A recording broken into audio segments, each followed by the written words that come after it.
So welcome everybody. I am Jeannie Garbarino, and I am here to welcome you all to the Kavli SciComm Essentials web series. This is produced by the Kavli Public Engagement and Science team, and in service of equipping Kavli Institute scientists from across the globe with opportunities to build skills around effective and inclusive science communication. Before getting into our session, Navigating Ethical and Societal Considerations in Discovery Science, I want to introduce some of our norms. Firstly, to those of you who are joining, please rename yourself to represent which Kavli Institute you might be coming from. This can help all of us in the room by connecting with one another from different Kavli institutes. And I also want to remind everyone of the Kavli convening principles, which I think Lauren will drop into the chat. And to briefly summarize all of this, we're here to make space for different perspectives as we go deeper and take everyone along with us. Lastly, I want to just point out, please have a look at the Kavli SciComm library, which archives our past discussions and lectures and certainly serves as a terrific resource for anyone looking to brush up on being an inclusive science communicator. We have even curated a few playlists around common themes in science communication to help create a more well-rounded experience for those interested in learning more. All right, before we get started today, I am going to pass it over to my colleague, Brooke Smith, who is the Director of Science and Society at the Foundation, who will give a little bit more context as to why we are discussing ethics and science communication today as part of a Kavli effort. Thanks, Brooke. Take it away. Thanks, Jeannie. Hi, everyone. It's good to see everyone. See all your names popping up on the list here to my right. Like Jeannie said, I'm Brooke Smith. I'm the Director of Science and Society program here at the Kavli Foundation. This series has been such a fun and important part of what we do in terms of providing sessions about either fundamental skills in science engagement, or many of our sessions are born from ideas we've heard from you at the Kavli Institute. It's like, I want to learn more about this or beef up my skills or understanding in this area. And this topic today is pretty special about thinking about the ethical and societal implications of discovery science, because it's not only something that we heard from you all that you're interested in, but it's an area that we are doing more work on here at the Kavli Foundation. So we're funding more work in this space, and we're actually looking to continue funding more work in this space. So we thought we might start this webinar and discussion a little bit differently. Just bear with me. I thought it would be useful to give a bit of background into why the Kavli Foundation cares about this, share a little bit what we're currently doing. And I'm hoping that in the future, there'll be opportunities for folks at the institutes who are interested in this work to be connected with us, more involved in this. We'll probably have some calls for proposals coming out in the future around this work that Kavli Institute members would be really great applicants for. So I thought that that kind of context and background would be useful as we get started today. So I've got a handful of slides to show you for 5 to 10 minutes to provide that context, and then we'll turn it over here to our experts doing the work to have a discussion about what this work is like. So I am going to share my screen here. Okay, does that look good? Everyone can see that? Okay, so quick background here. I'm sure you all know this since you have a connection to the Kavli Foundation being at a Kavli Institute, but the foundation, we're based here in Los Angeles. We've been around for almost 25 years, and our mission is to stimulate basic science, particularly in astrophysics, theoretical physics, neuroscience, and nanoscience. And we have a program in science and society, as well as the Kavli Prize. The majority of our funding in the past 25 years have gone to our 20 institutes that you represent. There are 13 in the US and 7 outside of the US in the EU, UK, Japan, China. We've had the Kavli Prize for our entire existence. And we have a few other areas of kind of funding and endowment that are listed there at the bottom. But really wanted to mention that for the first 20 years of the Kavli Foundation's funding, the establishment of the institutes and our partnering with different universities to have these institutes and endowing them so that there's money in perpetuity and unrestricted money, which is, as you all know, in science, kind of gold to spend on the important science that you're doing. So the institutes are such an important part of what we think about at the foundation, and are really proud and inspired by all of your work and have been a core part of what we're doing.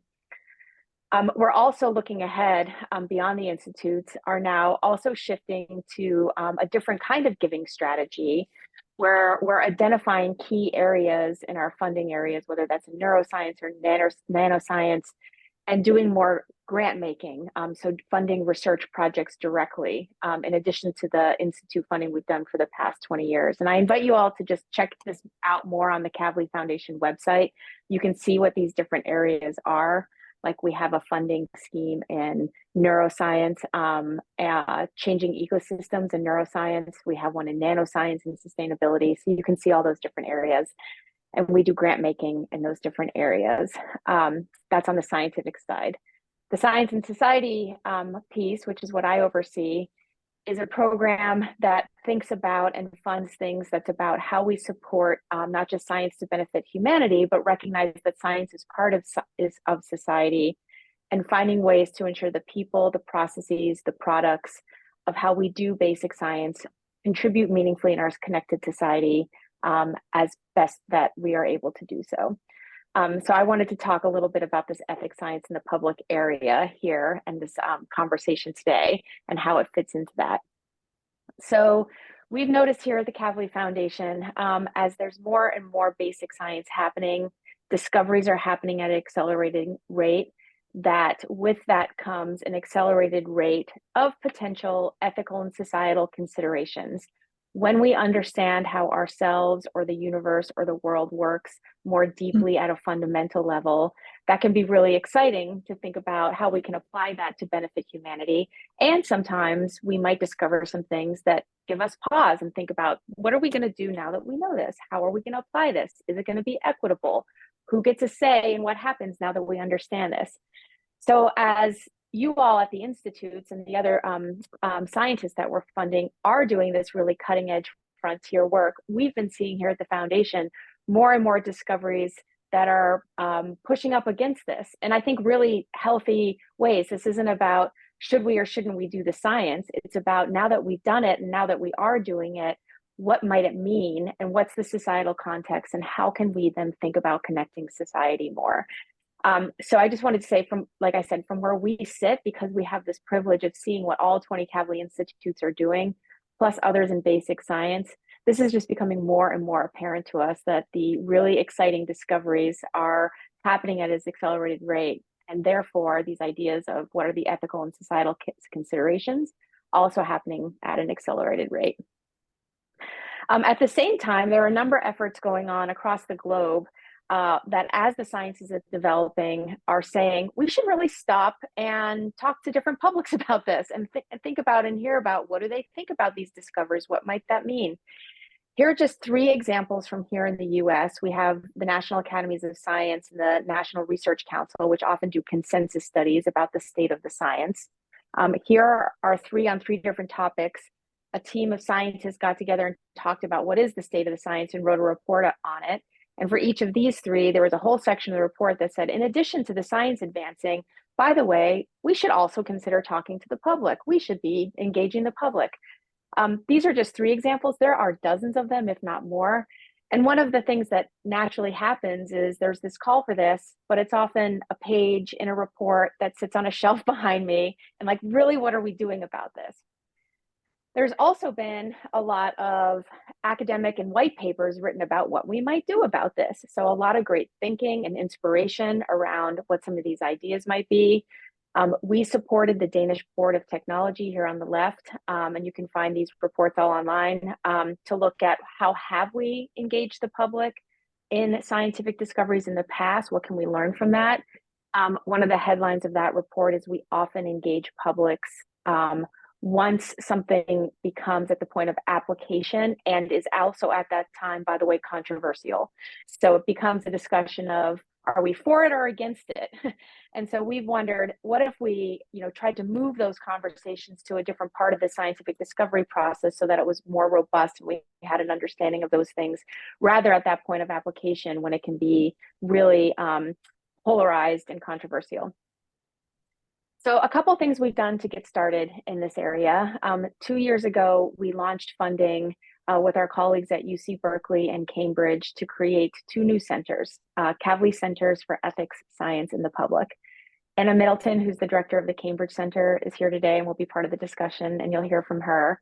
And Narayan is a fellow at the Berkeley Center, and so has a lot of experience what's happening at the center there at Berkeley. But essentially, these two centers were created to address this unmet need of, we're making these discoveries really quickly. What can we do about it? And each center is taking different approaches, from training scientists so that they're better prepared to be thinking more holistically, not just about their science at the bench, but what might societal and ethical considerations be. And also really empowering academia and universities to be more humble and risk-taking, to go out and have conversations with publics in different settings and hear about their thoughts and really support ways for publics, scientists, ethicists can work together to explore these different things. So you'll hear about these centers a bit today. We also have a few projects that we funded along the way to better understand and experiment with some things. We are supporters of the Civic Science Fellows Program. And in the last cohort, we supported a fellow at Johns Hopkins who was Lomax Boyd, no longer a fellow, but was the fellow at the time. And we have a fellow at the Institute of Advanced Studies right now working on new science and technology issues with Alondra Nelson. And a couple other projects that we've done just to learn here and there about what's happening. And we're constantly trying to landscape and learn about what's going on out in the world. I mentioned the Danish Board of Technology report. We also have a couple grants active now to the University of Wisconsin and University of Michigan to better understand at a more kind of meta review level, like, what are people publishing about different public opinions? What do we know about how we're training scientists to be better prepared for this and what works? That work is underway, so we don't have that to report on, but in the next year, we'll be able to report that back. We also just recently had a workshop here at the Kavli Foundation of about 30 folks to think about what more can we do in this area? What are some of the challenges? What are some of the leading edges? So all of that to say, we're thinking really deeply about this and are really excited to be connecting some of these ideas to you at the Kavli Institute today and go deeper into thinking about what it might mean in your career and hearing from some folks who are navigating this day to day. And I just want to put out this invitation here at the end. We are, like I said, thinking about this idea of ensuring publics are engaged in the exploration of these ethical and societal implications. If any of you at your Kavli Institutes are thinking about this, beyond this webinar and discussion that we're having, I would love to personally hear from you. Like, what are you thinking about? Do you have ideas about what it would take to support your work or your research or your broader research community to be navigating these? We are all ears right now to think about how we can better support those confronting these issues with resources and connections to navigate those better. And with that, like I said, this year and looking into the future, the next few years, we are going to be constructing some requests for proposals to do more funding in this space. So if you care about this, keep your eyes open for that. They're on our website, on our listserv, which I'm sure you're all on right now. So with that, I want to turn it over to Jeannie and folks who can talk more about what this really is and what the work is really like. But like I said, I invite any feedback or ideas you have here at the Kavli Foundation, because we are hoping to go deeper into this. Okay, thank you. Thank you, Jeannie. Over to you. Yeah, thanks, Brooke. Really appreciate that framing. And I'm excited to get into this conversation. So today we have with us Professor Anna Middleton, as Brooke mentioned, who is the director of the Kavli Center for Ethics, Science, and the Public at University of Cambridge. We have Assistant Professor Lomax Boyd, who is Assistant Research Professor at Johns Hopkins Berman Institute of Bioethics, and as Brooke had mentioned, was formerly a Kavli Neural Systems Institute postdoc, where we met previously at Rockefeller. And Dr. Narayan Sinkaran, who is a postdoctoral fellow at the Kavli Center for Ethics, Science, and the Public at UC Berkeley, and was a former postdoc at the Kavli Institute for Fundamental Neuroscience at UCSF. So thanks all of you for being here with us. I'm going to ask each of you to, since I literally just read your titles, I think it would be helpful for our audience to understand a little bit more of, why are you here and how did you get here? So perhaps we can start, Anna. Perhaps we can start with you. Oh, that's absolutely fine. Hello, everybody. It's just lovely to see you and to be part of the conversation over the next hour and a half or so. So how I got here, well, it's been a long old journey. I started as a genetic counsellor, and my first job, this is going back to 1993, was being part of a geneticist-led team that wanted to discover the first deafness gene. So this is going back a long time ago. And of course, now we know there are hundreds of them, but this was, to discover the first one. And my job was to go out into the community and take blood from families. And it was only when I went out into the community, sort of celebrating this incredible research to discover the deafness gene, that I discovered a whole community of people out there who were really utterly terrified by the prospect of the deafness gene being discovered, and immediately went into all sorts of debate and discussion about eugenics and where on earth is this science going to take us? Could this lead us to prenatal testing for deafness and potentially termination of pregnancy? Could this lead us to gene therapies? Could this lead us to gene editing? And so this is going back years. These sort of questions were out there in the deaf community. And I must admit, I went back to the geneticist team with my tail between my legs saying, hang on a second, we can't, go out sort of proposing how exciting genetics is without consideration of community views about this. Anyway, I took myself off, did a PhD in psychology on public attitudes towards prenatal testing for deafness. And I was the first person in the mid-90s to publish on attitudes of the deaf community, really turning on its head what is normal in terms of deafness.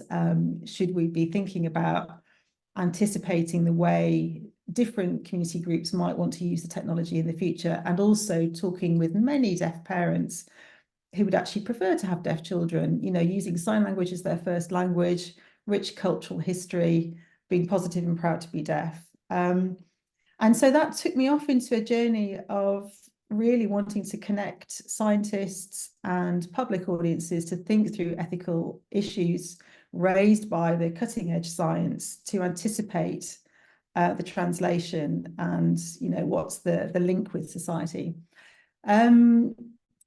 So that's where my career started, PhD in psychology, background in genetic counselling, and then over the last 20 odd years, really building up a whole published kind of history really on how to connect public and scientist audiences.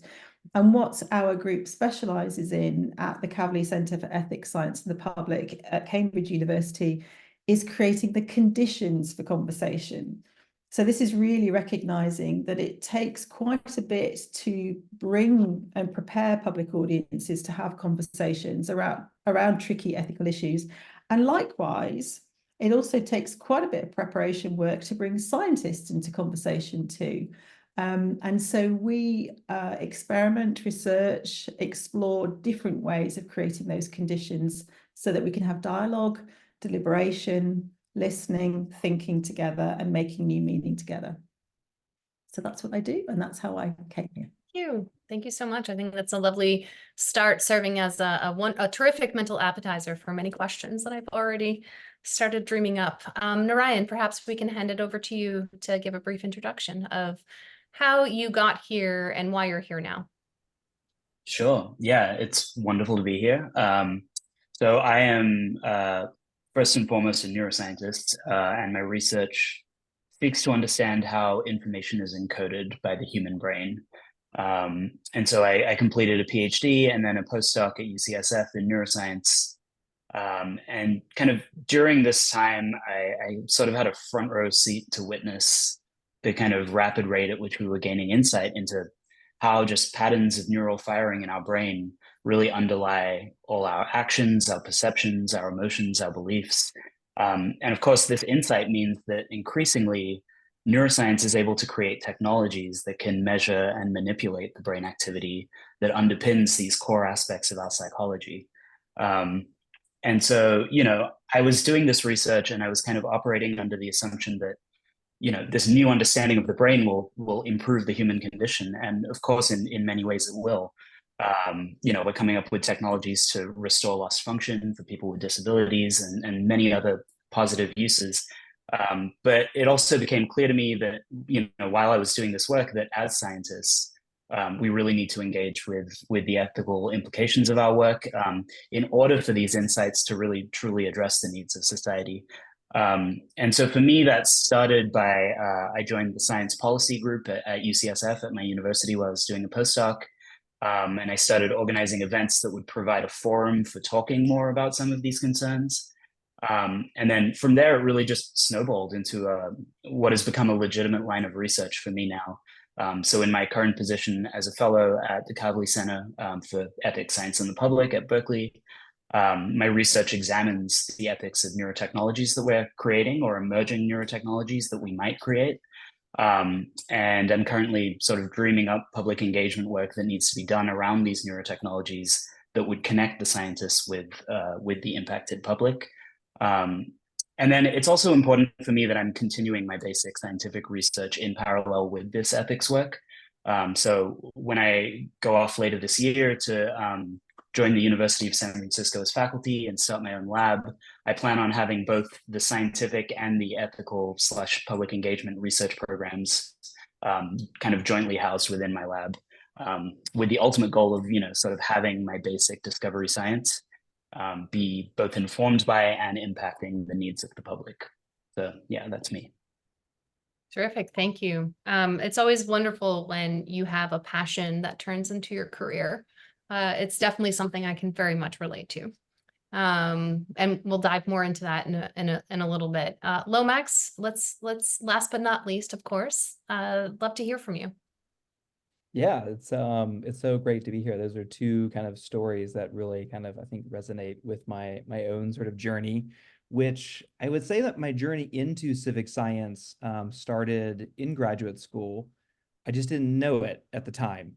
I was very interested in, the molecular and genetic mechanisms of human brain evolution and creating experimental and animal models to kind of test some of those hypotheses. And I recognized at the time that, there was a great opportunity to communicate science. And so I did many things related to science communication and science outreach at the time. And so I was a little surprised when I came to graduate and we had discovered a gene or the regulation of a gene that regulated stem cell development during the brain. And so we created these little mice, that had sort of human genes inserted in them. And I was really excited because we had found this genetic locus that regulated brain size development. And so did the media. And I was very sort of honored and privileged to have some of the best media writers at the time write about our work for NPR and the New York Times and National Geographic. And little did I know, at the time you could still comment on articles online, which is, a great place for civic discourse. And there were hundreds of comments on each of these articles.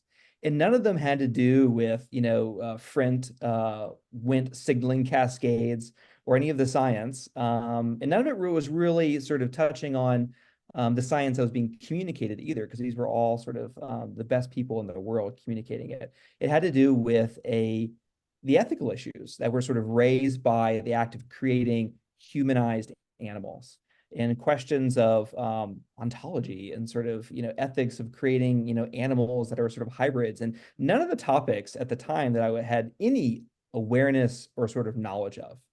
And so many years kind of clicked by, and I was pursuing my postdoc at Rockefeller, doing similar work, but studying neural circuits for speech and language in non-human animal models. And an opportunity came up to join the faculty at Johns Hopkins, thinking about neuroscience questions, ethical issues in public engagement or sort of societal perspectives. And I was like, oh my goodness, this is like an opportunity for me to take, my day job and my night job and to kind of pull them into one. And similar to the other stories here, create a research program that can pursue scientific and ethical or societal questions, within an academic sort of scholarly program. And so there was an opportunity to kind of integrate these diverse perspectives and bring in tools from a variety of different disciplines. And so that's where I'm at now. And yeah, I'll just end in there. Awesome. Thank you. So let's get into some of this conversation. And I want to invite everybody here. This is also a panel for you to ask questions. Please do feel free to either raise your hand and unmute or throw a question into the chat, or, you know, or another way that I haven't been able to think of on the spot. But please, your questions are more than welcome. Okay, so and I love the way that you put it. You said that you are creating the conditions for conversation, right? And I think often we, when we think about deliberation, which I think is more personally, I think is really a true goal for what we should be striving for as scientists, is deliberation with publics, not just dialogue of settled science. I'd love to hear about, and this could be from everybody, you know, what are some essential elements for creating those conditions for conversation to take place in your experiences?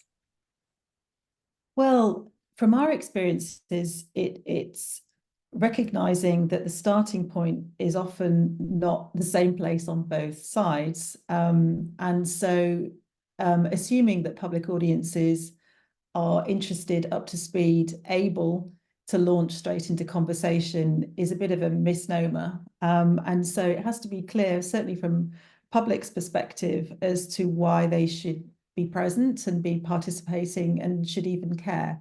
So the deal has to be very clear up front. What's the deal? What are we doing and why, and what's the purpose? And that also brings an evaluation as well, so that we're very clear that we're actually delivering on what we are promising. But the deal might be to engage in something that's relevant for the future. It could be because we are going to pay people to participate. It could be because the experience is fun and interesting, but being very explicit about, you know, what the social contract is with public audience is very important. But it's also about meeting people where they are at, and taking time out of your very busy life to help scientists deliberate on thorny ethical issues is quite a commitment. I mean, it really is. And we should be very respectful of meeting people where they are at and helping the experience be as positive and as nurturing and as useful as it can be. And so when I say about creating the conditions, it's really about understanding, you know, and that starts with social sciences and psychology research, really understanding the perspectives, the attitudes, the values, the behaviors that public audiences already exhibit and have, and what brings them to a conversation. What are the creative methods that you can use to hook people into a conversation and keep them there? And then from the other side, it's about creating the conditions where scientists want to walk with confidence into conversation, which means often accepting a level of uncertainty about where that conversation will go, and also not coming automatically with the answers as to what the output should be.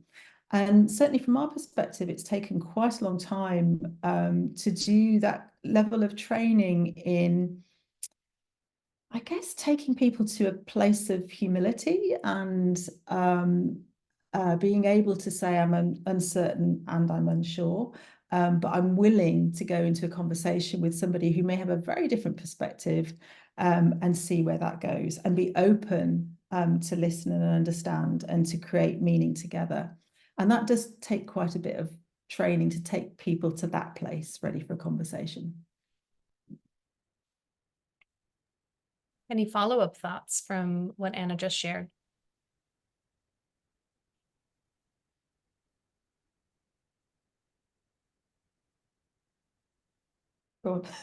I think that was very rich. So I have a lot of ideas around this, because I think firstly, what you pointed out, Anna, is often when we think about science communication or, sort of the communities that we are considering when it comes to science communication, it's always sort of this us them situation, right? But what I think you're pointing out is that that scientists are a community and they are a form of public, right? They are a form of a public, and it's meeting scientists where they're at, meeting outside of scientist communities where they're at, and then figuring out ways to bring people together. And so do you think that, and this is again a question for everybody here, in terms of science as a form of knowledge, I think we all accept science as a form of knowledge, whether you're a scientist or a non-scientist. Everybody knows that science is a thing and that it means something, even if they don't know what that thing actually is all about from the nuts and bolts of it. So given that we think about science as a form of knowledge, do you think that potentially ethics could be one of those really interesting bridges that helps to connect scientific publics and non-scientific publics? And in your experience, what has that looked like for you? So can I just chip in? I mean, Sure. so ethics can be just as intellectualized as the sciences, and can be just as difficult and as complicated and layered up in a hierarchy as the sciences. And so what you don't want is to go in with knowledge exchange being the primary purpose. Because there's loads of places where you can go to learn ethics, learn science. Just Google discussion if knowledge is the purpose. But if the purpose is something different, which is engagement and dialogue and deliberation and exchange of meaning, then this is not about intellectualizing the process and blinding both sides with facts. It's about a shared conversation. So the starting point could be not the science or the ethics, but could be something different that we all share. So it might be something about, what do we hope for the future? What are our fears around this? Or what does transparency look like in this space? Or what do we value most about what's going on in our lives in a certain context? So orientating it to something that's much more human, as opposed to led by the science or led by the ethics. And then that can be a way into then moving on to something that's more around deliberation. But that's that hook in for that connection. Yes, I appreciate that reframing. But Lomax, I felt like you were about to unmute and say something. Is that true? I think I always had that look. I mean, I think a really sort of exciting space that's sort of at the intersection of science and sort of publics is that many people, particularly folks at like Kavli institutes, are working on sort of entirely sort of new directions of research. And what I find, I work on brain organoids primarily now. And I mean, what I find when I kind of bring up the topic and give a little like, here's what it is, people are just like, what? Like, you can do what? How? Like, so they're sort of astounded, right, that that's even possible. But what that is that it sort of creates this like blank canvas where there's no like prior opinion, or sort of position that, they've kind of taken on it because they've literally never heard of that topic before. And what is an organoid again? And so I think it invites sort of a conversation where sort of, I or sort of, someone I work with certainly has this technical sort of expertise, but it also enables them to sort of bring in their own sort of expertise, their own sort of lived experience, their own values, and their own sort of morals. And we can have sort of a conversation on this sort of blank canvas that can go sort of any kind of number of directions, but it creates kind of it's a safe space because you're sort of not wading necessarily into something that's sort of laden with prior meaning. And I think it's an opportunity kind of to create sort of sense around kind of new words.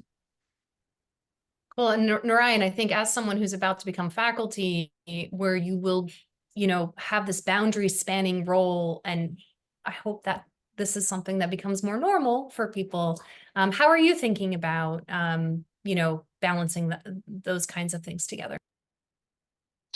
Yeah, well, I mean, so Anna mentioned, creating that hook into having a discussion that ties together ethics and science. And I just want to say, firstly, like reflecting on my own experience, I think it's worth acknowledging that for scientists, these initial stages of even deciding to embark on a process of ethically interrogating your own work can feel extremely daunting. I mean, like, given that scientific research was and still is what my career is centered around and sort of what imparts my existence professionally, it almost felt like an existential question to ask, like, should I actually examine these lingering feelings of discomfort that are coming up about my work and kind of let them take root?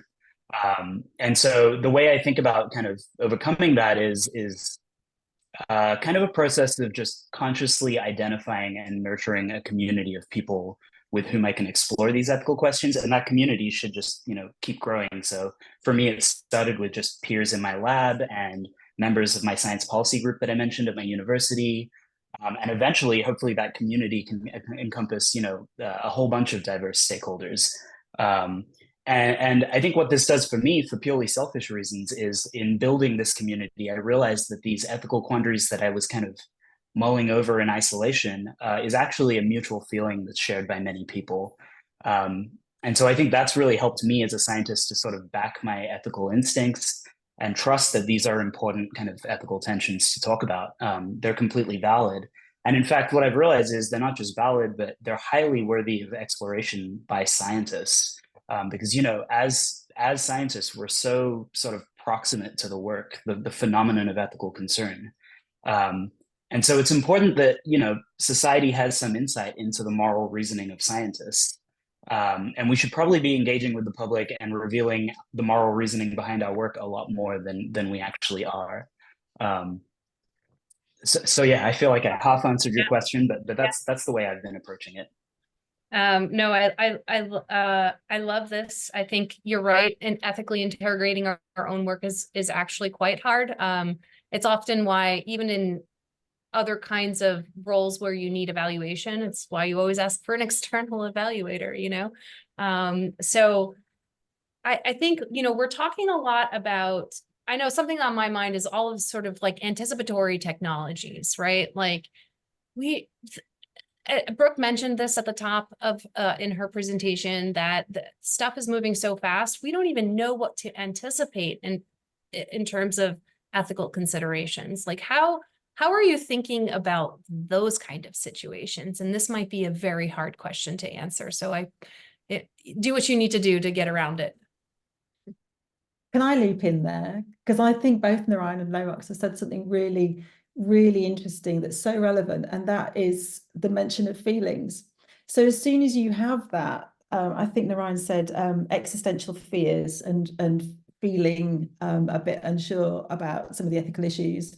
And Lomax had mentioned the what kind of response, which is that, goodness, and that's a feeling, isn't it? That it gives you a sort of sense of uncertainty. Oh, where is this going? How do I explain it? What does that mean to you? And I think kind of trusting your instinct with there being a feeling response is a really good thing. And that is a way into curiosity about how do we kind of figure this out. And I think that's really key in terms of anticipating. So I think as soon as scientists have a feeling of uncertainty or a dis-ease about something, to take note of that and feel okay about that, and as Narayan says, talk about that with colleagues, because, and also the other thing is, don't assume that everybody else is worrying about it or has anticipated it. And I think there's often, I work alongside discovery scientists who maybe have a feeling of unease about what they're doing, but then they say to themselves, well, somebody else will figure that out. That's not my area of expertise. And the work that we're doing is to really encourage people to say, no, go with that gut feeling. You're fully entitled to own that and to be curious about that and to try and figure that out with others, and don't assume that others are figuring it out. But yeah, start with a feeling. Yeah, I mean, Jane, it's a really hard problem. I don't think there's an elegant solution, but I think, the problem of knowing how to anticipate is something that's always on my mind when I'm looking at the ethics of neurotechnologies, for example. So we're creating technology that interfaces with the brain, and this has many compelling uses. Like I mentioned earlier, it could restore some lost function, like movement or communication, for people who've, let's say, had a spinal cord injury and are paralyzed. But it's also easy to envision many problematic uses of the tech that reads and writes information to the brain. But these scenarios are indeed exactly that. They're envisioned and they're not yet realized. And given where neuroscience is now, for example, we don't yet know if these scenarios will ever be realized. But then the problem is we need to anticipate the ethical issues, right? We don't want to wait until the science is capable of doing those things before acting. So it's a hard problem, but I guess my one piece of advice is remember that you as an individual are not tasked with solving an ethical dilemma on your own. And in fact, increasingly, kind of the longer I do this work, the more I think that, if you want to interrogate the ethics of your science, then in some ways that really just entails creating avenues of open communication between your science and the public. Like that is the work of doing ethics. So that, if we do decide on a path forward, it can be a group decision. So just really acting as a conduit between the science and the broader community who are or will be impacted by the science. Yeah, thanks for that. I think there's so many relationships between science communication, science engagement, ethics around science, at least in terms of the strategies and approaches that you're trying to pursue. And I think all of it is unified in trust building.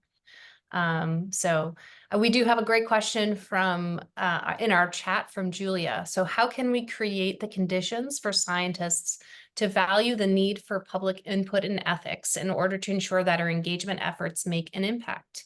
Following up, in the absence of scientists, like you, Narayan, pointed out, there is an unfortunate tendency in academia to view ethics and public engagement as merely interesting and not serious enough to incorporate into research agendas. I think that is a very practical question that academia really needs to come to grapple with. And I'd love to hear some of your insights on that. So I'll give a very practical response to this very practical question. I think there are multiple levels of response to this question. I'll just give one based on some very recent experience that is probably very accessible. And one very practical reason that scientists, I think, need to value public input and sort of ethics is that funders are demanding it.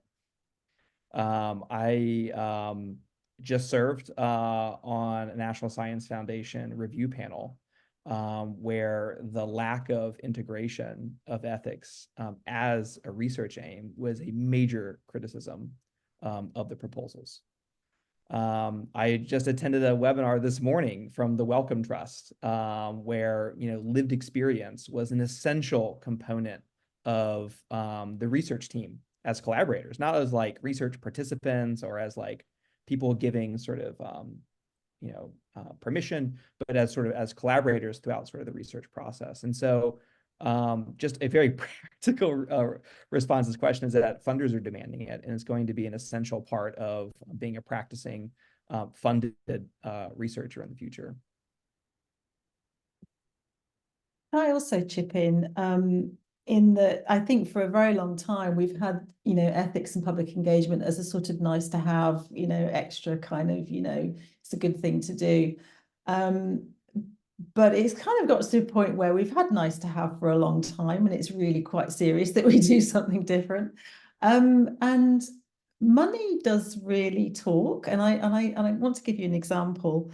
In that we had a research project in the UK in Cambridge on autism. It was on the genetics of autism, and the researchers did not do any engagement before designing the study, and just launched this very exciting study in the media that we're going to discover all the genes for autism, and this is really exciting.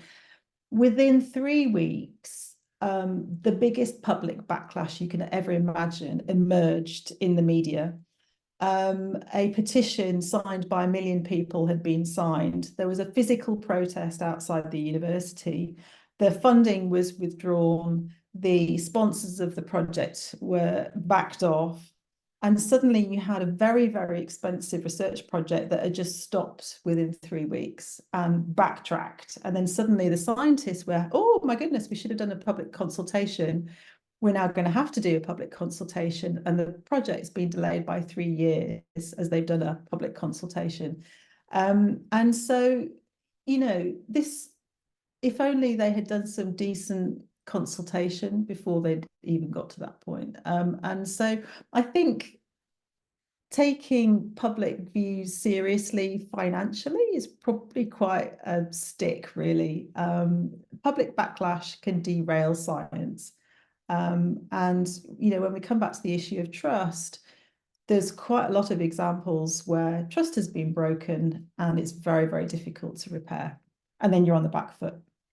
So if nothing else, it's more than just a nice thing to have. It's actually pivotal. I mean, it really is. And it can really, if it's not done well, it can damage science. So we need to get ahead of it. Yeah, I agree. And I think it's really important to point out that it's not just something that, you know, oh, I'm going to assign 30% of XYZ's time to go do this thing. You know, this is definitely a scholarly approach. There's expertise that gets developed in these spaces, right? And I think the more we can promote the inclusion of this in funding documents, I think the better off we are. So thank you to Kavli Foundation for funding things like this. So, okay.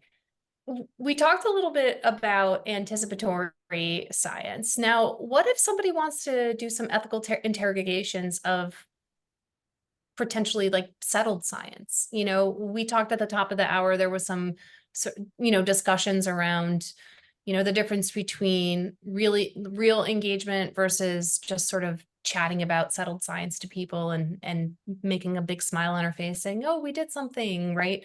So how can you go, like, what are some tools or resources that people can use if you know of, or even just sort of the general gut checks that you give yourselves? How do people go about this ethical interrogation of their own work?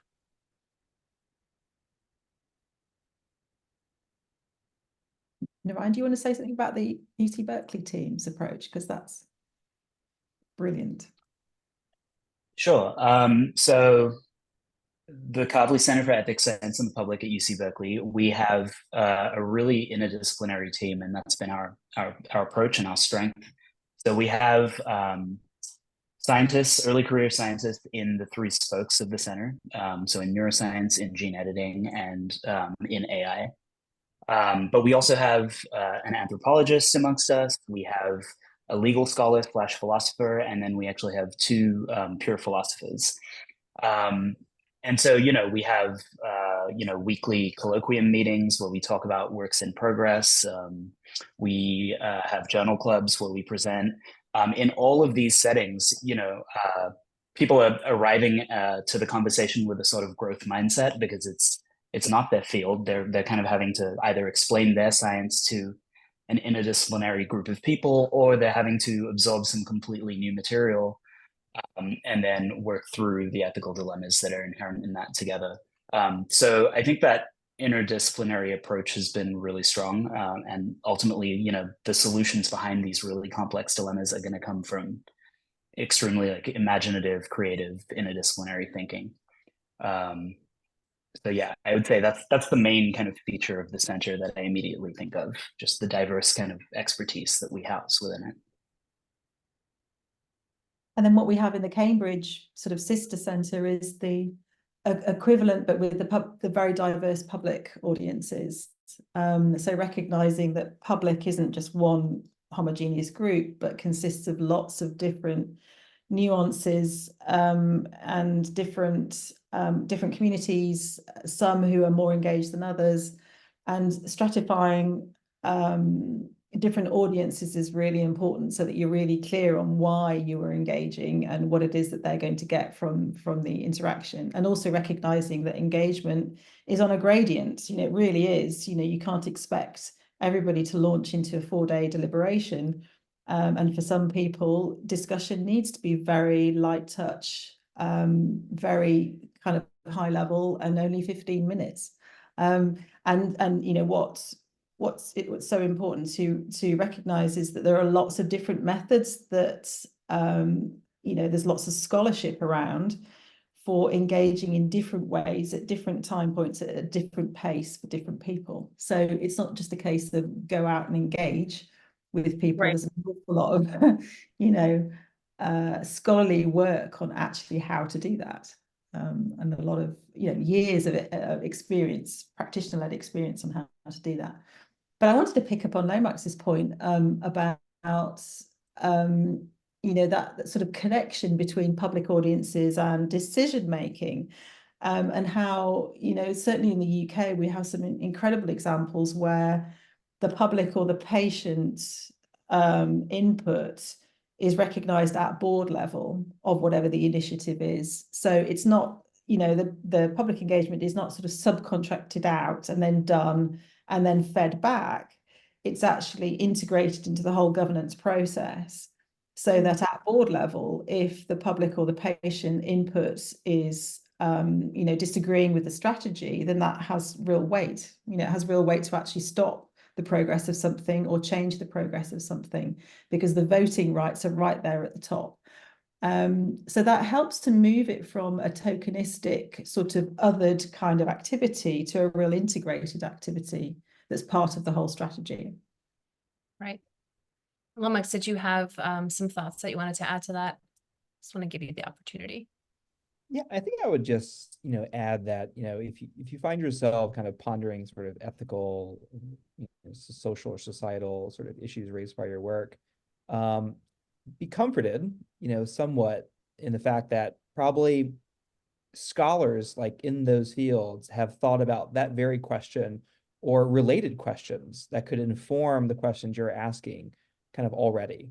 And that, if you were an ethologist, and you found yourself in a situation where you needed to do some 2-photon microscopy, you just wouldn't go out and do that. You'd call a friend, you'd phone a friend who's sort of done that work and chat with them a bit, and maybe go get some hands-on sort of training, and you can apply a similar approach to engaging on these questions, because other folks have taken them on as their primary sort of research program, and given them quite a bit of thought that you can leverage and apply to your specific circumstance. So I think we all have, or many of let's probably have the soft skills necessary to kind of build those collaborative relationships to pursue those questions quite vigorously.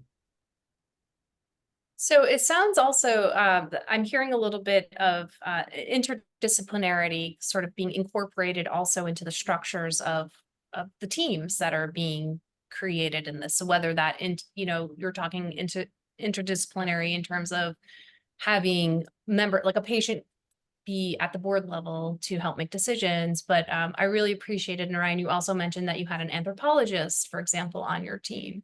So I think the take home message here is to find people who are stakeholders. I know that's a word that is charged. So I look forward to hearing opinions on other words, but that's a discussion for another time. But I'm wondering, how do you find these critical insights? How do you make those connections to, how do you know that you need an anthropologist on your team, for example, or how to find a patient to be on the board level? What are some things that you think are important to put into place to make these kinds of realizations take place with more efficiency and effectiveness?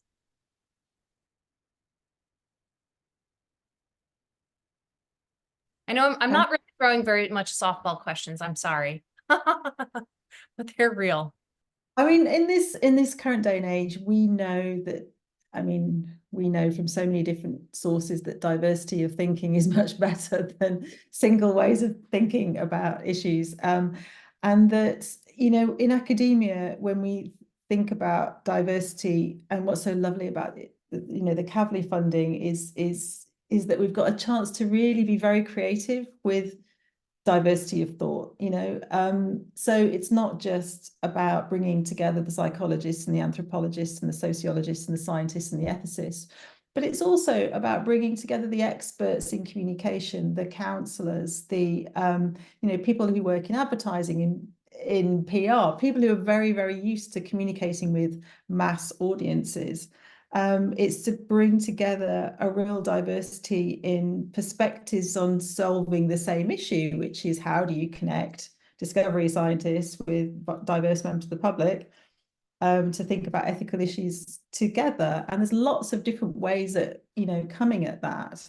And so, you know, it's really about being very thoughtful and thinking outside the box of different ways of problem solving in that space. Because for so long, we've had the ethicists in their camp, the scientists in their camp, the public engagement experts also in their camp, the science communication experts in their camp. And, you know, so much policy is around bringing people together and the need to do that. But you do need a bit of funding behind you to actually make that happen in reality, and also really firm leadership in this space, really firm leadership, again, at very high level, recognizing that this is what we're going to commit to and this is what we're investing in because we feel and believe the output is worth it. So it's got to move from this kind of tokenistic, small style, you know, bits and pieces of investment to collective. And that's really, I think Kavli has been fantastic at leading the way in that. And other funders will follow, hopefully. I just wanted to add that so at the Kavli Center at Berkeley, our center has really been kind of operating under the hypothesis that even though as scientific disciplines, you know, I mentioned those three spokes, AI, gene editing, and neuroscience, even though they are distinct, we're kind of operating under the assumption that the ethical issues that are born out of advances in these fields have some sort of, you know, common thread running through them. And so then the goal is to find out what those threads are and to come up with these high-level approaches that we can use as a sort of toolkit. And so, you know, if we're trying to identify the relevant expertise that's needed, well, we do need, you know, moral philosophers to help us sift through these ethical dilemmas. We need anthropologists because they're on the ground, you know, documenting the way these ethical dilemmas actually are, you know, the way they actually happen in practice on the ground in, let's say, a clinical setting like a hospital. So we need people of these various disciplines to actually give us the tools to be able to solve whatever these common ethical problems that exist across these disciplines are. So, Jeannie, I love that question. So, you know, how do you know when you need to sort of engage these audiences? Here's how I would sort of might think about it, is that think about your first 3 slides when you go to give a talk, which are all about sort of what? They're all about, well, why are you doing this research, right? Think about what I'll go out on a limb and say the hardest section of the paper to write is the introduction, because you kind of have to set up like why you're going to do all the study that's to sort of follow. And I would challenge someone to say, you know, why are you doing the research that you're doing and not some other area of research? You're probably quite skilled at identifying knowledge gaps, but there's lots of knowledge gaps. There's lots of things to be sort of curious about. Why are you doing it? From, you know, what sort of like social relevance does it have? Perhaps what sort of like ethical kind of relevance does it have? To sort of build sort of a case for why you are researching your particular question and just not some other question, beyond just perhaps an arbitrary, the neural circuits of vocal learning are you know, interesting because it's so important for language, you know, like, so really kind of push yourself, you know, in the case of brain organoids, which I'm working on now, you know, the ethical questions start percolating up around, well, like in the future, when we could build sort of full brain organoids, how would we know when these sort of entities are sort of sentient? Well, okay, that's a interesting ethical question about sort of pulls in sort of moral philosophy, but the moral philosophy really starts to kind of boil down to like questions of cognitive ontology. Like, what is sort of the neural basis of these capacities that we're interested in studying? And then very quickly, you're sort of back to the neuroscience. And so you've kind of created sort of a loop that can pull in sort of the interest of a variety of audience members. And you kind of return to and hopefully deduce sort of the set of research questions that you're going to spend the next 50 minutes of your talk talking about. So I think that those first few slides, the introduction to your grant, the introduction to your paper, is a great place to think about, what other sort of areas of sort of value can I pull into this research program? Yeah, thanks, Lomax. That's very practical also. I really appreciate that. I just want to plug to the audience that you are welcome to send in your own questions, either unmute or feel free to throw something in the chat, but we hope that you will share some of your thoughts. And so while people are thinking, I can also pause if anybody wants to take a second to gather anything. It's called wait time. Do you know what? I'm very aware we've got a very esteemed audience here, and it's very small, so we could actually just have a chat. Yeah, I'd be very happy to have a chat. If anybody really wants to if you're interested in having a chat with us, join us. Yeah, we're happy to go down that. This is the point. We're trying to get everybody to come together. So okay, I'm going to bring up something a little snarky because I did a bench science, I did a postdoc, I've been at 2 research institutions, and when it comes to ethics, I took the RCR, the Responsible Conduct in Research course, and I can tell you nothing about it. Why do you think ethics is so de-emphasized in just your standard academic research practice? And what do you think we need to do to try to figure it out?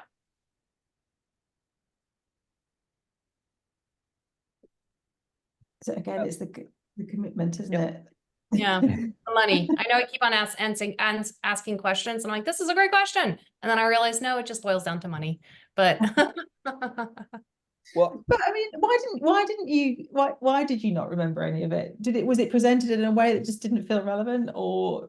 Well, it was presented in a giant lecture hall. There were like 200 of us. It was at the neighboring institution. I wasn't familiar with it, and it was just a PowerPoint and people taking turns on a PowerPoint, so I didn't feel like there was any engagement or discussion.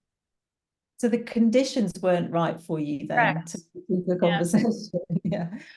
So the hooks weren't there to make you go, wow, my goodness, this is something that I need to be thinking about or aware of or concerned about or hopeful for or inspired by, or whatever it is that the learning outcome should have been. But that's the key, isn't it? Is creation of the conditions, and that is there's a lot of thought and scholarship that goes into that. It's not about just turning up with a PowerPoint.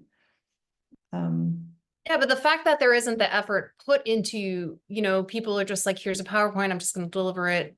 There we go, right? And so I just calling that out specifically. But perhaps we can go into Alan's question. So is it meaningful to differentiate self-imposed ethical considerations versus those enforced through policy and regulations? Or do you treat them differently? Yeah, go ahead, Lomax. Can I just respond to your previous question? Yes, of course. A couple of just comments. We can talk about either any of them. One is that, we have found kind of through survey work that, there's a huge latent unmet interest amongst trainees in this type of work, even though it's not reflected in the curriculum. We also know that when you make things compulsory, it's you get less engagement than when they're sort of electives.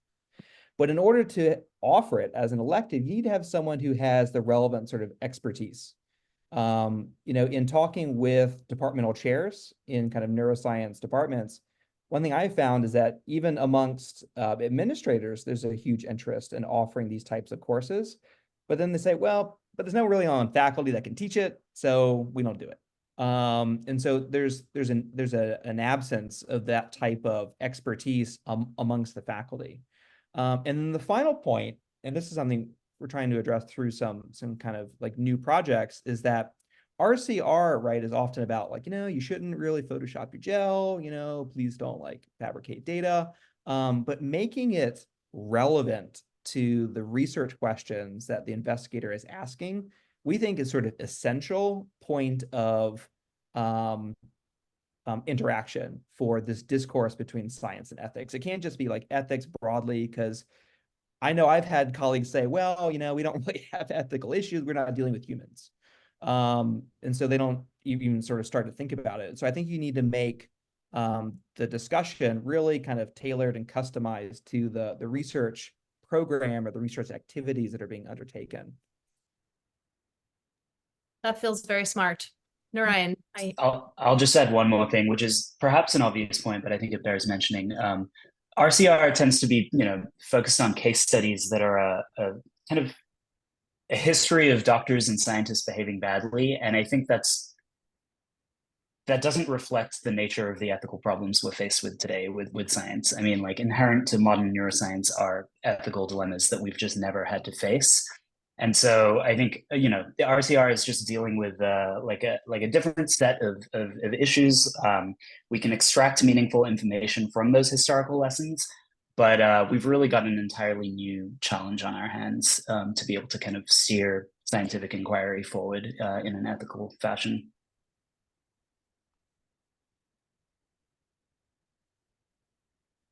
sorry about that. My video is going.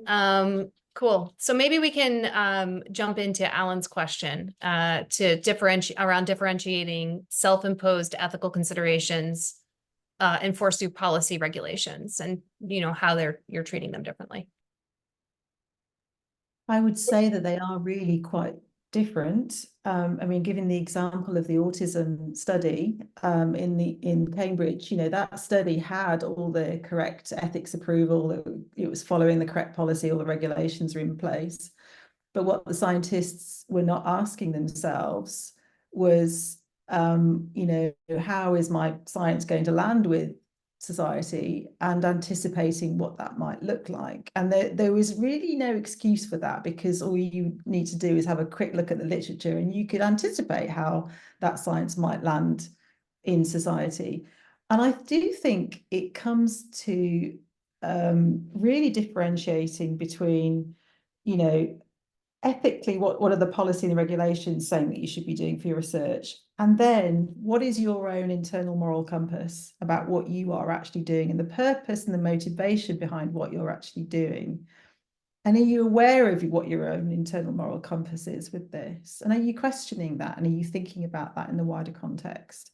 And I think it is very possible and happens frequently to have a different internal sense of what moral good looks like, that is perhaps different from what you're saying you're doing in your research according to the regulation.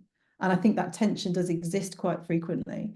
And what we want to be doing is helping people to recognize that, and to feel confident to go with those feelings that they might have about that, and to talk about it. That's really, really key. And I think differentiating them is absolutely key. Thank you. We're coming up towards the end of our time together. I just want to throw out, we have a few more minutes together, but if you have questions and want to share, please do spend some time sharing with us. Either unmute and just have a chat, or pop it into the chat. I guess that's why it's called a chat. I'm wondering if, the last question I want to ask you is, so don't answer this yet. I'm going to give this to you so you have time to think about it. I want to ask what you're hopeful for in the future. But before in terms of this field, ethics and science, and what you see might be taking place in ways that are working well, mostly. But before we go into that, so just want to seed that for a few minutes from now. I want to ask if, do either of you have questions for each other? You know, is there something that you think, you know, is worth discussing that we haven't quite touched on yet? But, you know, as someone I'm not a professional in ethics, I'm here as moderator. What are we not talking about that is important to talk about? I think I have a question for Anna. We talked a little bit about, the need to anticipate ethical issues. And obviously, we all agree that there's a huge need for public engagement efforts. And my question is sort of marrying those two together and saying, when even scientists don't really know what the future will hold and are having to be highly anticipatory, what are some of the tools and mechanisms by which we can engage the public on those very kind of anticipatory and speculative futures, but in a way that stays kind of grounded in what might practically be possible and stays constructive?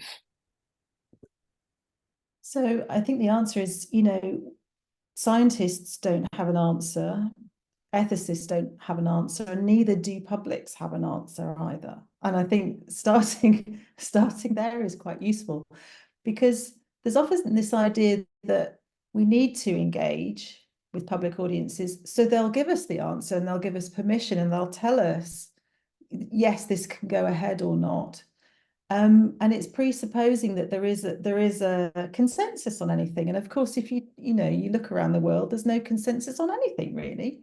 So it's really having very unrealistic expectations that there may be a single solution to find. And so I would put it back to problem solving together to reach a point of shared understanding. So it isn't about a single group anticipating and intellectualizing. It's about that togetherness and that connection, and also recognizing that seeking consensus is just a myth, really. And there comes a point where good enough is good enough. And really, it comes down to policymakers making decisions on next steps. So you can intellectualize a solution until the cows come home, but actually, if policymakers can't implement it and don't have public support, perhaps, or money or legal frameworks to support, it really doesn't matter. We can debate and discuss forever, but actually it's the policymakers who eventually decide, and the law eventually decides, doesn't it? So for me, it's the journey of discussion that's the goal, as opposed to solving, creating a solution. It's the journey of discussion, and getting that into our minds, I think, is quite important. It seems also that there's a bit of a freeing up of past, making space for multiple perspectives when it comes to feelings. I'm hearing is sort of like thinking about somebody's feelings or lived experiences, and our lived experiences and feelings the same also.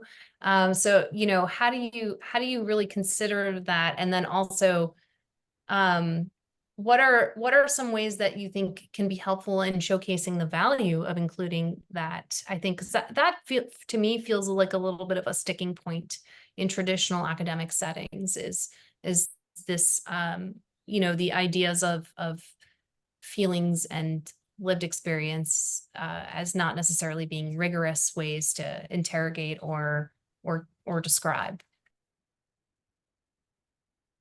Gosh, that's interesting, because I guess if you look at the social sciences, sociology and psychology literature, the lived experiences are very prominent, in terms of attitudes towards, behaviors about, there's a whole, history over decades of research that gathers feelings, thoughts, behaviors, attitudes. So it's there if you look for it, and value it and want to think about it. It's choice, isn't it? A little bit, right? and mindset. Yeah. Narayan, were you going to add to that? I wasn't sure if you were unmuting. Oh, no, I think you both gave a lot of valuable insights, so thank you. Yeah. Okay. So I think one last plug for questions for our panelists, and while we see if anybody chimes in, perhaps we can move into this last question of, what are, this, let's have a quick discussion around the future of this work and what you are feeling positive about. I want to make sure, I love this idea, Anna, you've emphasized several times to us, don't intellectualize a solution, right? It's really thinking about the path and the journey that we're taking. Where do you see that taking us? We can start with you. I mean, what I would really hope for the future is a recognition on an equal footing with the science and the ethics that scholarship in this space is of equal value, and that outputs in this space, that recognizes feelings are important and are real guides into conversation, and that scholarship, evidence-based methods, rigorous methods that should be interrogated, tested, retested over time are needed in this space, so that the societal debate is as rigorous and academic as the science is. That's what my hope for the future is the scholarship in this area, and recognition of the people that are doing it as well. Yeah. I wonder, I mean, for me, the types of journals that we publish in are, Cell Nature Science kinds of things in the scientist community that I'm from. I'd love to see more of these kinds of articles in those kinds of, that is the currency of communication, at least in my community. So, yeah. That's where I publish. I go for science journals. Yeah. So yeah, awesome. Engagement work, yeah. Narayan, how about you? What do you see as hopeful for the future? Yeah. Well, I think I would bring it right back to where I started. So I mentioned that, ethically interrogating my own scientific research felt very daunting, but it's kind of migrated towards something that feels like a really vital part of what I do.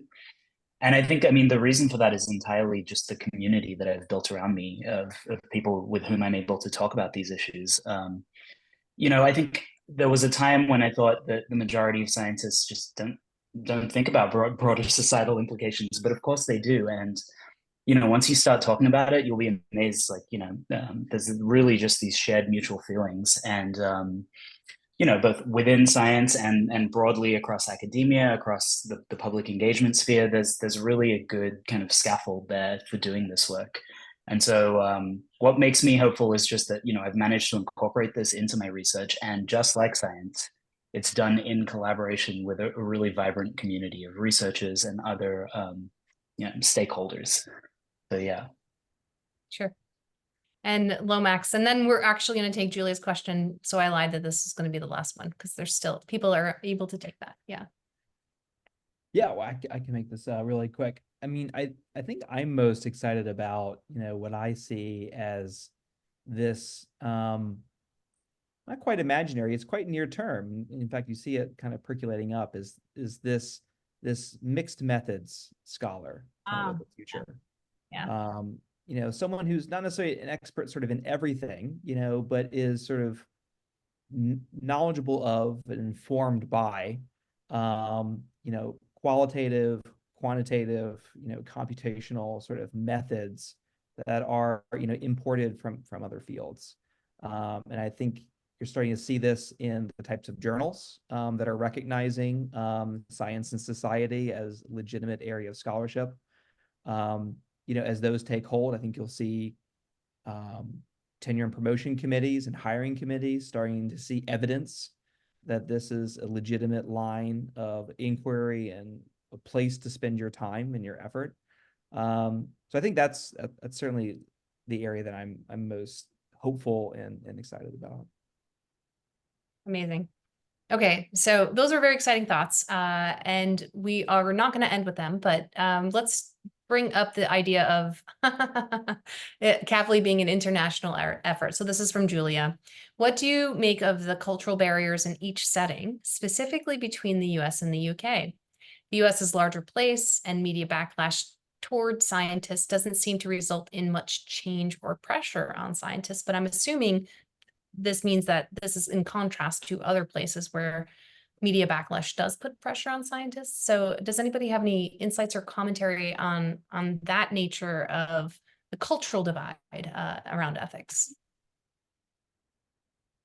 It kind of implies that scientists in the US can deliver whatever they want, irrespective of what society or the ethical barriers might be. And I'm not sure that's true. What would stop a rogue scientist, doing something really unethical and harming society in some way? There's a follow-up to say that there's less regulation in the US. So yeah. But we don't, but I think, we don't necessarily have like the villainous scientists coming up very often also, yeah.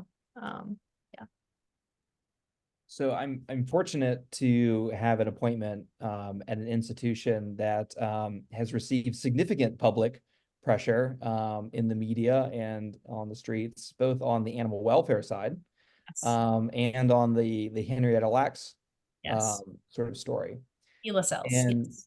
I think the research community has been very responsive to that, not necessarily in a productive way, but in like almost in a like kind of retreat from the public sphere kind of way, in I'm interested in ethics, but I would never get in front of a public audience for fear, of that backlash.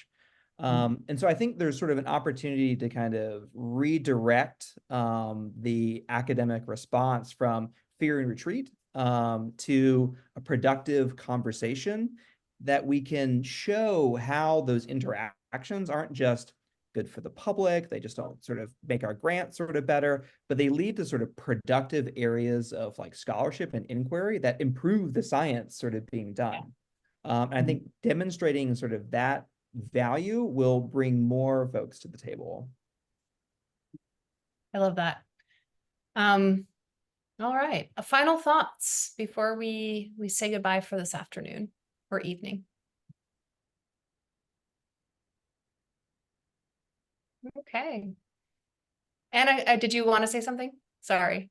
Well, it was just I think Lomax just made a really good point. That fear of engagement can be quite prominent. What if I say the wrong thing? What if people shout at me? What if I'm walking into an auditorium and there's protesters or whatever?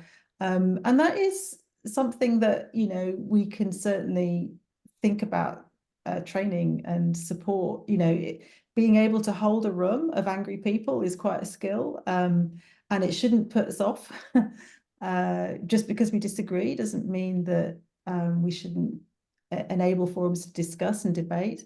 But also there comes a line, there does come a line, and being able to see when discussion is disbanded and completely unpicked and falls apart because of protest or anger or whatever, and keeping the discussion healthy and supportive and pleasant is really, really key. And certainly I've been in very rare situations where I've had to actually finish discussions and engagement because it had moved into something that isn't healthy, and knowing where those boundaries are is really key.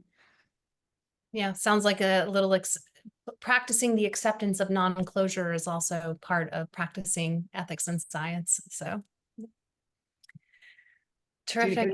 One last thing. Of course. I would say for the people listening live and on the recording, reach out. I'm not so busy that I won't respond to you. I think creating sort of channels of communication between sort of interested people will help sort of sustain this sort of movement and this sort of interest in this space. And I think it'll only be sustainable if we know about each other and we're communicating with each other and we're coordinating sort of with one another. So please sort of do reach out if you feel so compelled to. Love it. Yep. Build your network, everybody. Lean in. So to that. Awesome. Well, before we leave, I just want to make a plug for the upcoming Kavli SciComm Essentials fall season. Be on the lookout. Those sessions will be announced pretty soon, I think. And so that's another exciting lineup for everybody. And thank you to Anna, Narayan, and Lomax. It's always a wonderful pleasure. I know that this is a new topic for a lot of our audience members, and it's been a pleasure learning from you all as we spread the word of boundary spanners like yourselves. So thank you for being here. Thank you The so much. invitation. Thank you Yeah. very much. Bye, everybody. Bye.